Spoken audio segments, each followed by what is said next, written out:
Hello and welcome to a Firstpost PoV.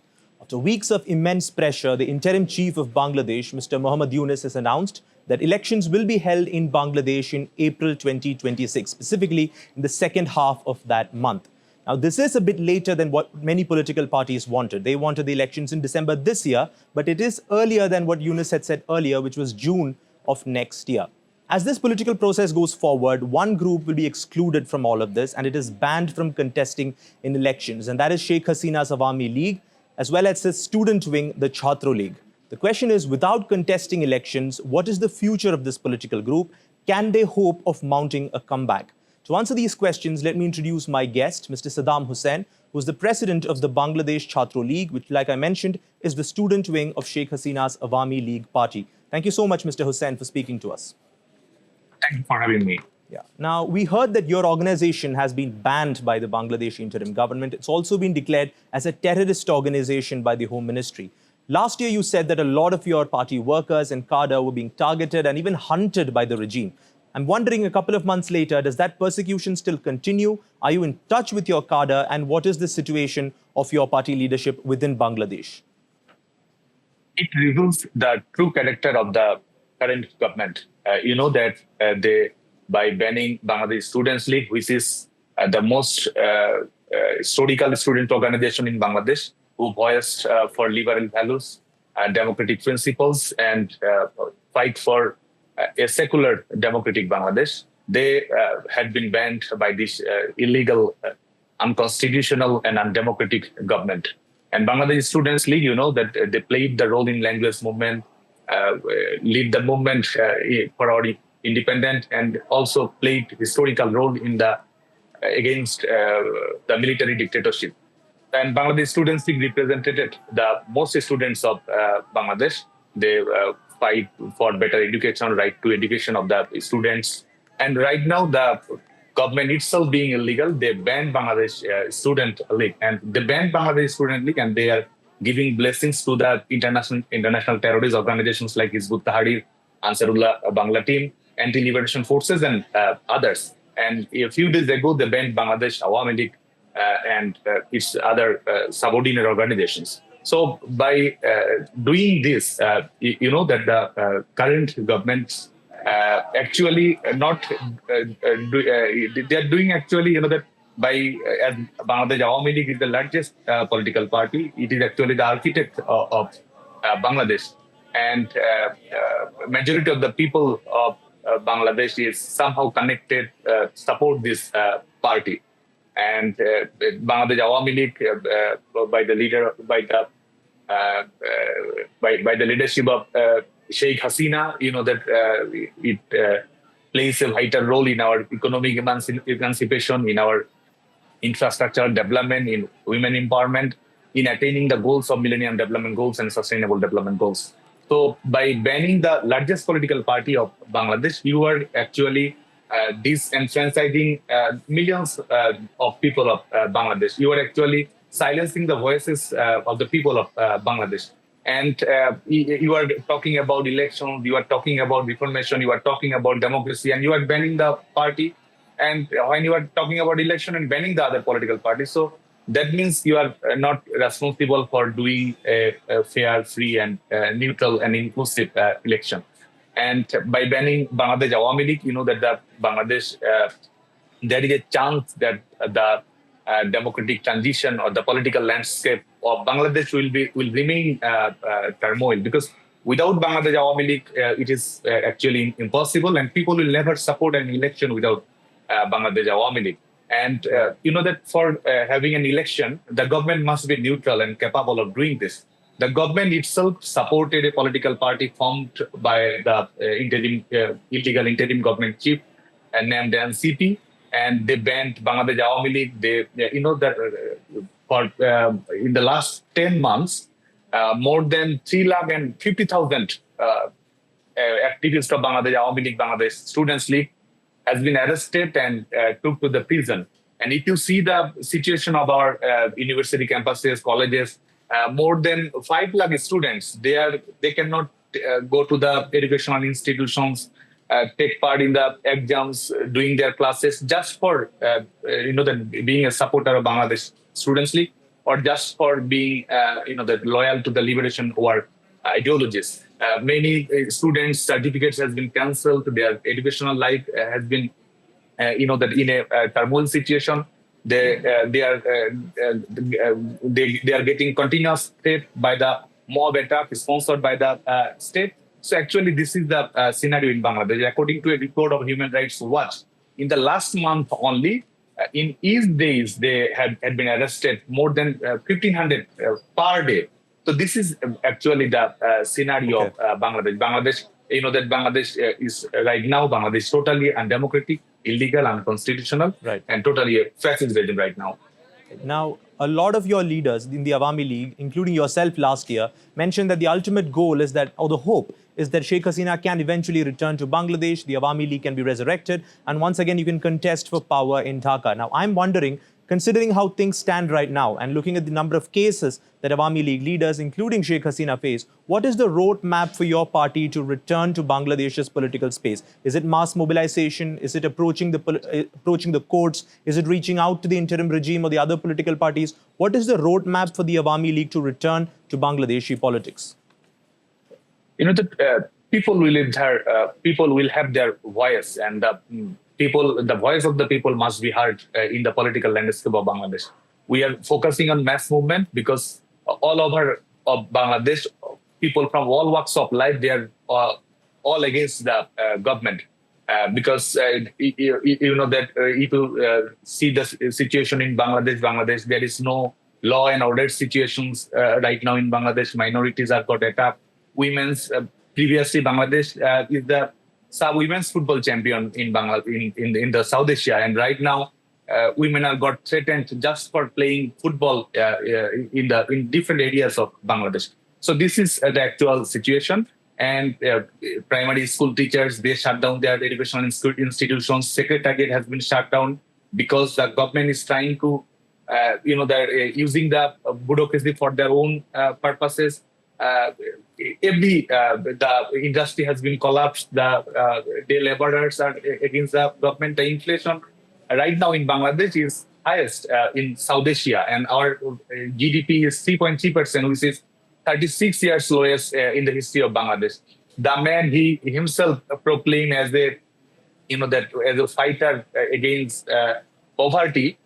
Under his leadership, Bangladesh, that more than 1 crore people has gone under the poverty line in the last 10 months only. So this is the actual scenario in Bangladesh. And without mass movement, there is the mass movement is the only option remains.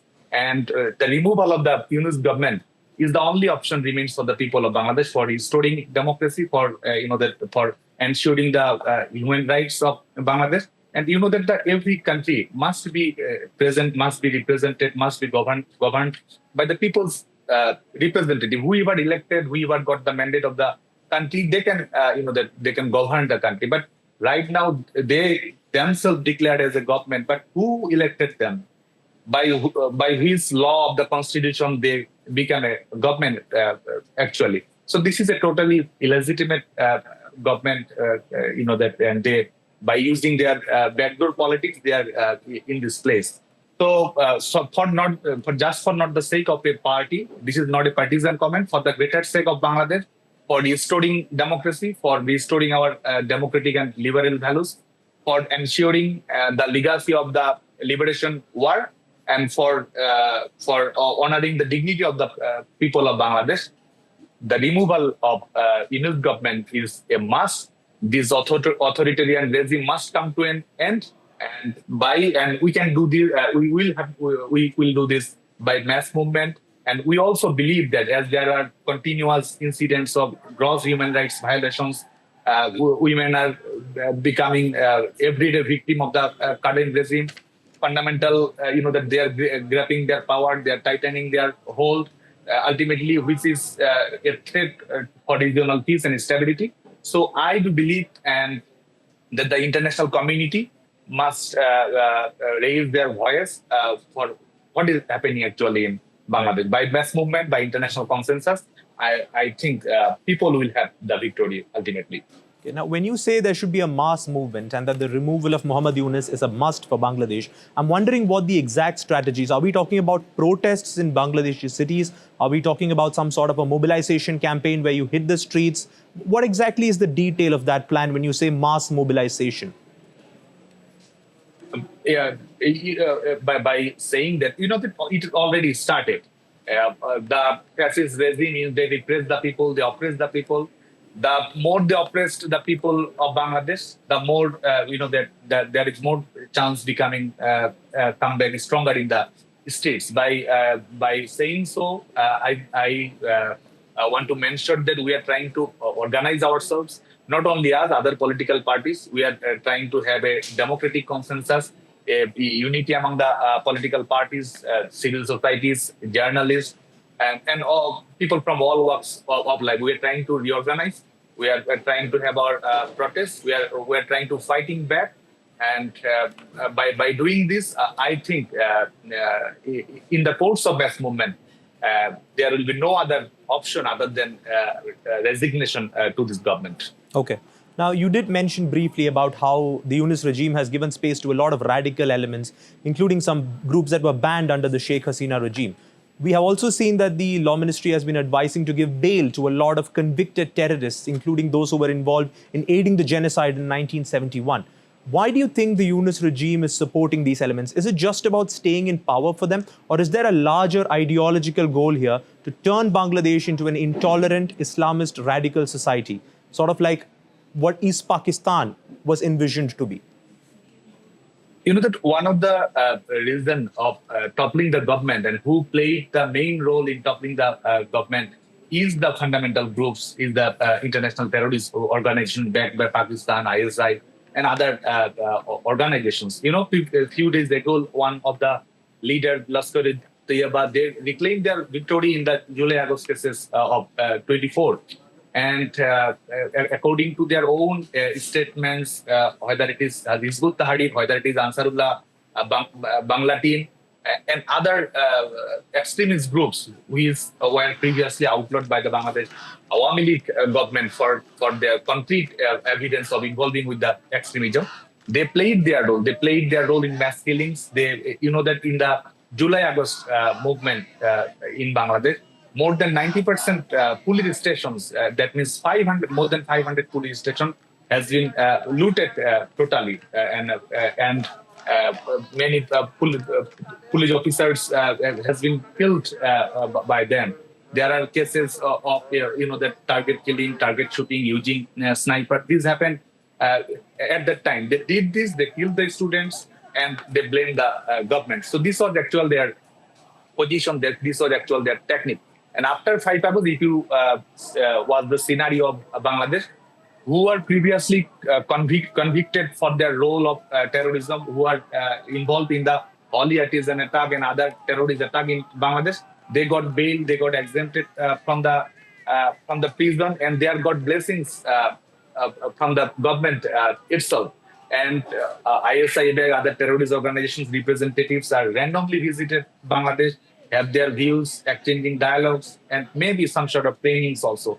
So this is the actual scenario in Bangladesh, and I do believe that the toppling of government of 5th August 24 is the ultimate aim is making Bangladesh a fundamental religious extremist state. This is the main goal. So.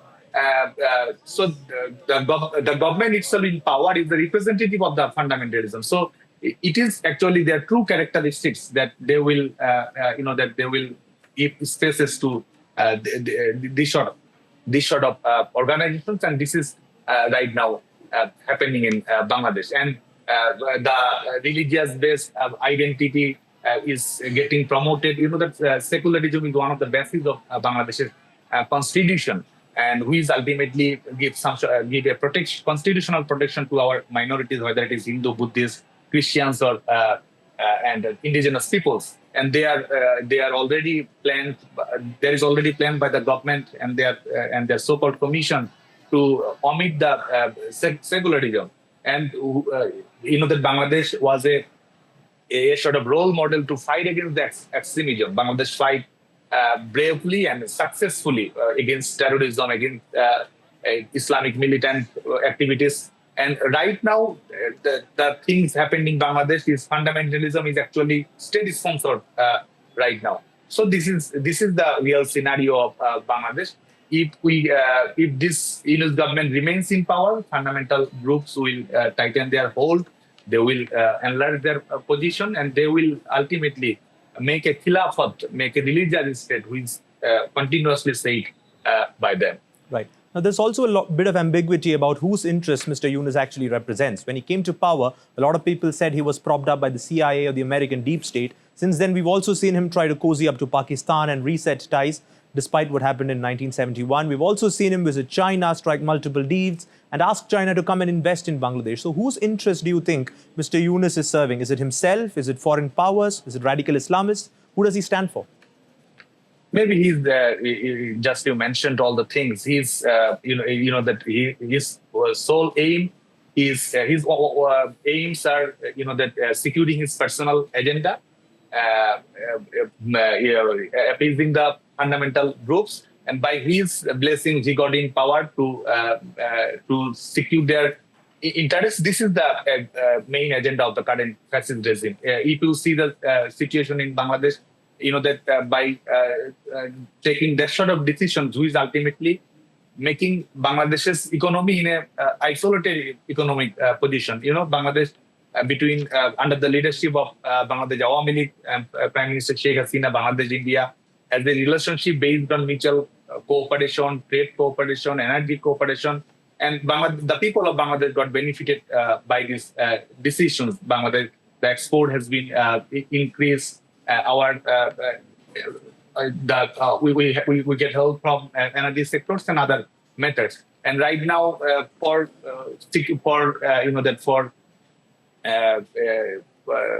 making his personal agenda his sole goal, he is actually risking our economy. He is actually isolating the economy of Bangladesh. And if you see the scenario of Bangladesh, that after ousting the government and after taking power in Bangladesh after 5 August, the interim government chief, Professor Yunus, there is no rules of business actually. He totally ignored the conflict of interest policy regarding governing a country. He himself being the interim government chief, that he exempted himself from tax cases.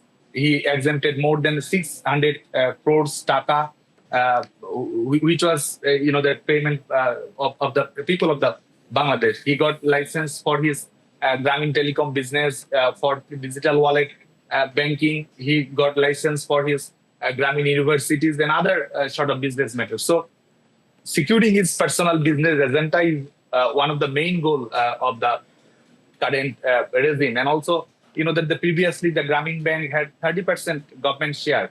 And after occupying power, he decreased it to 10% right now. So this is the actual scenario. And his Grameen Bank got exempted for 5 years from tax exemption. Right. And he is doing business with, he is declaring himself as a government chief, but he is doing business with other countries for his own company's business. So the people of Bangladesh is asking whether he is the interim government chief or he is actually the chief executive officer of his personal business. Right. So these are happening right now in Bangladesh. He is leading the country for his own goal. He is leading the country for pleasing the fundamental groups. He is leading the country in an uncertain, unstable position just for securing his power. Let's talk about India's role as well now, because a lot of Awami League leaders, including Sheikh Hasina, are living in exile in India. So far, India has resisted pressure from the interim regime to extradite some of these leaders back to Bangladesh to face charges that they allege that these leaders have committed. Now, I'm wondering, New Delhi is resisting pressure from an interim regime, but cut to April when there's an elected government in place in Dhaka. And if that government were to make the same request to New Delhi, are you confident that India will continue to resist that pressure to extradite these leaders? That what is going on regarding ICT tribunal and trialing the Awami League leaders This is actually a revenge of the Jamaat Islam, the anti-liberation forces. During the liberation war, Jamaat Islam, who was connected with the Pakistan army and played a brutal role against the independent movement of Bangladesh.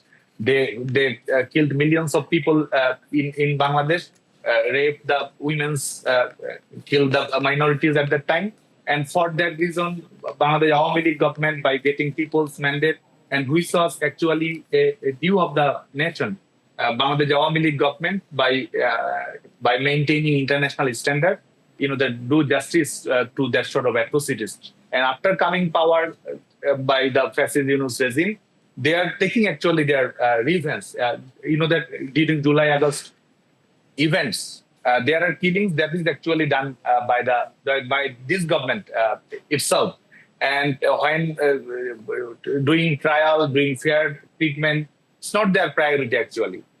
Their main goal is the punishing the Awami League leaders so that they cannot challenge them for democratic rights, for minority rights, for women empowerment, for liberal values. This is their actual target. They are using this is just a kangaroo court by the Yunus regime actually, and the code is not independent. The code is totally controlled by the executive. It is actually an extension of the executive department. Whichever verdict will have to be given, it is actually directed by the executive branch. So this is actually state-sponsored drama. ICT tribunal right now in Bangladesh is a state-sponsored drama. This government itself get indemnity to the people who are actually involved with the killings. They say that who are involved in the movement of 15 July to 15 August, they will not become under law. There will be no investigation against those who are in the current government. Those who involved in the police killings, in the students killing, in the looting of the police stations, they will not become under any investigations, under any cases. This is done by the Yunus government itself. So it is enough proof to say that doing trial is not their goal, because the government itself is the criminal of the mass killing in the July-August cases. So I think Bangladesh, the people of Bangladesh, they know everything, and they do believe that this is a kangaroo court. This is just a state-sponsored drama for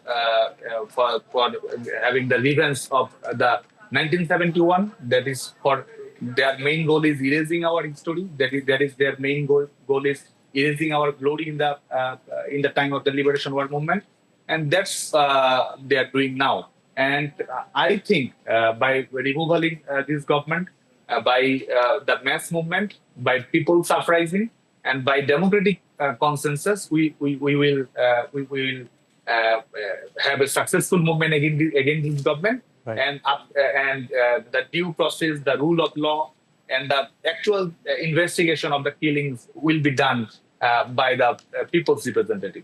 Right. Just a final question on what happened in August last year, July and August last year, when those massive protests broke out in Bangladesh. You did lead the student group of the Awami League back then, so I'm assuming you were in contact with some of the students, if not the protesters. In hindsight, 1 year later, do you think things could have been handled differently back then? I ask because the United Nations did an investigation and they found that possibly crimes against humanity were committed during that crackdown. So 1 year later, looking back at what happened in July and August, do you think things could have been handled differently? That if you see the scenario of the July-August movement, what are the actual beginnings? What are the actual demand of the students in the preliminary stages? That there is the demand is quota reformation, the removal of quota system in the government employment system. That Bangladesh government led by Prime Minister Sheikh Hasina in 2018, Awami League government, Sheikh Hasina herself abolished the quota system. It again came in a verdict by the High Court Division in 24. And what is the role of the government actually? Government responds immediately as a student organization, Bangladesh Student League. That we demanded to fulfill the students' demand. We protested. We arranged a peaceful rally, assemblies, and the government itself said that they are on the side of the students and they will have a solution. and it will be done in a legal process. This was the actual position of the Awami League government. And in 11 July 24, that more than 25 days ago of the 5 August event. In 11 July, the problem is actually solved. The direction given by the High Court division is given status quo. That means that 2018 decision of Bangladesh Awami League is restored again, and the quota system is totally abolished at that time. So the demand of the students has been fulfilled totally, and Awami League government was in favor of the student.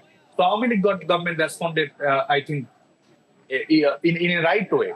But the thing is that the main goal who played in the backdoor channels is hosting the government, is to making this movement to the next level by blaming the government, by killing the people and give the blame to the government to deteriorate the situation, and so that the government cannot do their jobs in a legal process.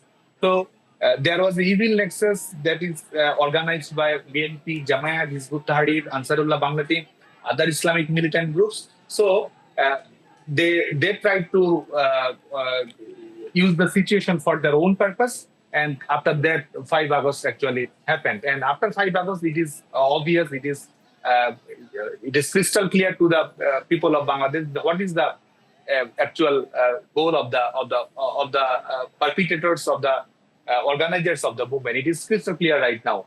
So if I revisit the happenings of July 11, I think government tried to fulfill the demands of the students. There are, regarding political matters, there are obvious some sort of, inner understanding, some sort of constructive criticism. And it is a regular event for any political party to redress the problems, to correct the wrongdoings or restraint. This is a regular process. But if we see the cases of July, August neutrally, I think that government and the party tried to play responsibly, tried to play democratically, implement the student demands in a right way, and they tried to solve the situation in a peaceful way. But actually, the conspiracy was bigger, and threatening the people, killing the people was the strategy, which ultimately go unchallenged, and they did it by the other conspirators inside and outside, and that's how did it happen actually. Right. I think holding elections even in April next year is certainly a welcome step. But having said that, several questions do remain, like should these elections be held earlier? Should the reforms come after the elections? And most importantly, how fair and good are these elections going to be if the founding party of Bangladesh, the Awami League, is not allowed to contest? We'll be tracking all of these developments in Bangladesh closely. But thank you so much, Mr. Hussain, for speaking to us on First Post. Thank you. Thank you so much.